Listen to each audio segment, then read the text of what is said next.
Here's Priyanka.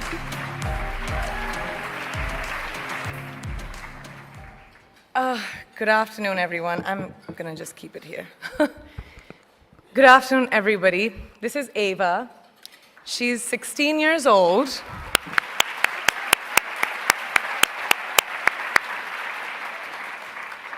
An age where girls should be enjoying their innocence and joys of their youth. But she, at such a tender age, understands the importance of being a voice for her peers, an advocate for young girls and women around the world who may not have the opportunities that us sitting over here have. So receiving this honor from a hero like her makes this so much more exceptional. So thank you.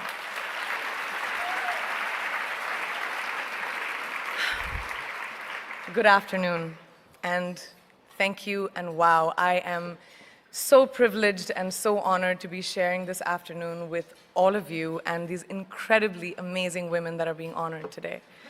I'd like to extend my congratulations to each one of you, Octavia, Michelle, Kelly, Patty, and all 50 women that have been included in the Impact Report. Your achievements not just inspire me, but also so many others to work harder, to be better, and to make a dent wherever we can. So I'm very, very proud to be standing alongside of you. So in life, you know, there are moments when you stop and ask yourself, how did I get here? Like, why am I standing here? Well, this is definitely one of those moments for me.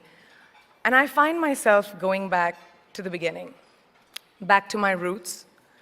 I was born to incredible parents, amazing parents who served as doctors in the Indian Army. I was the firstborn, and as far back as I can remember, I made my parents very proud and happy 99% of the time.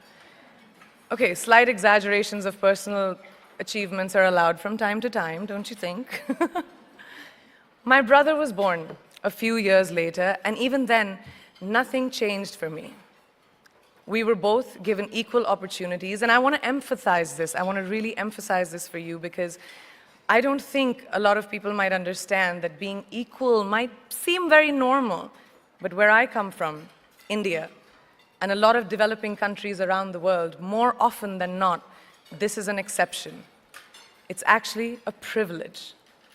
My first experience of the glaring disparity between boys and girls came at a very, very young age. I grew up in a middle-class family with extremely philanthropic parents who constantly reminded me and my brother how lucky we were and how giving back to those who were less fortunate was not a choice, it was a way of life. Simple. I was 7 or 8 years old when my parents started taking me on these visits in a traveling clinic to developing communities around and villages around the city that we lived in called Bareilly. We were packed into this ambulance, and my parents would provide free medical care to people who couldn't afford it. My job at the age of 8 was assistant pharmacist. So I would count all the medicines, put them in an envelope, and give it out to patients. And I really took my job very seriously, very seriously. But the more I went on these expeditions, the more I began to notice the simplest things that distinguished a boy from a girl or a man from a woman. For example, girls were pulled out of school when they hit puberty because they were considered ready for marriage and babies. That's 12 and 13, while boys still enjoyed their childhood. Or basic human rights, such as healthcare, were denied just because they were women. Let's call this whole experience trigger number 1 for me. Fast forward a few years and many, many triggers in between. Like a producer-director, for example, early on in my career, I must have been about 18 or 19, telling me that if I didn't agree to the ridiculous terms or painfully low salary in his movie, that he would just replace me. Because girls are replaceable in the entertainment business. That was a memorable one.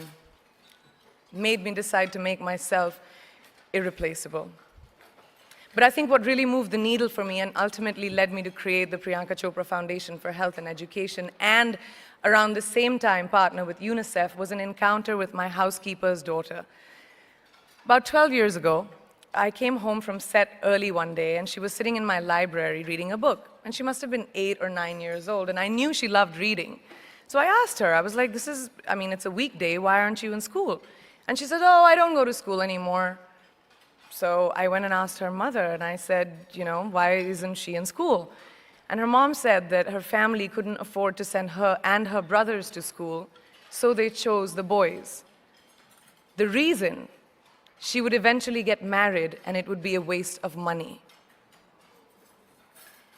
I was completely blown, and it shook me to my core. Eventually, I decided to cover the cost of her education so that she could continue to learn, because education is a basic human right.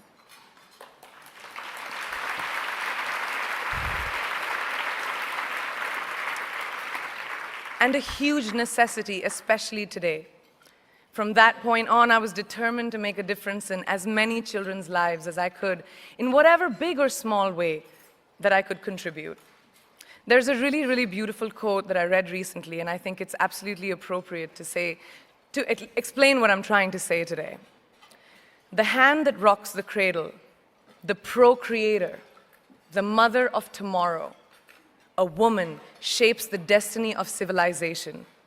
Such is the tragic irony of fate that a beautiful creation such as a girl child is today one of the gravest concerns facing humanity. Girls have the power to change the world. It is a fact, and yet today, girls are more likely than boys never to set foot in a classroom, despite of all the efforts and progress made over the last 2 decades. I'm just going to give you a stat, more than 15 million girls of primary school age will never learn how to read or write, compared to 10 million boys. Primary school, it's the beginning of our future. Over the last 11 years, I have witnessed firsthand the incredible work that UNICEF does for children around the world, especially victims and survivors of child marriage, displacement, war, sexual violence.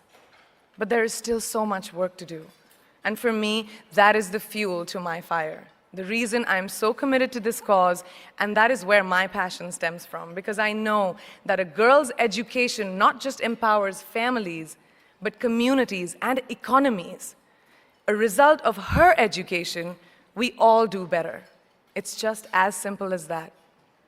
As entertainers and influencers sitting in this room, I feel that it's our social responsibility to be a voice for the voiceless, which is why I applaud each and every woman in this room for being such a badass.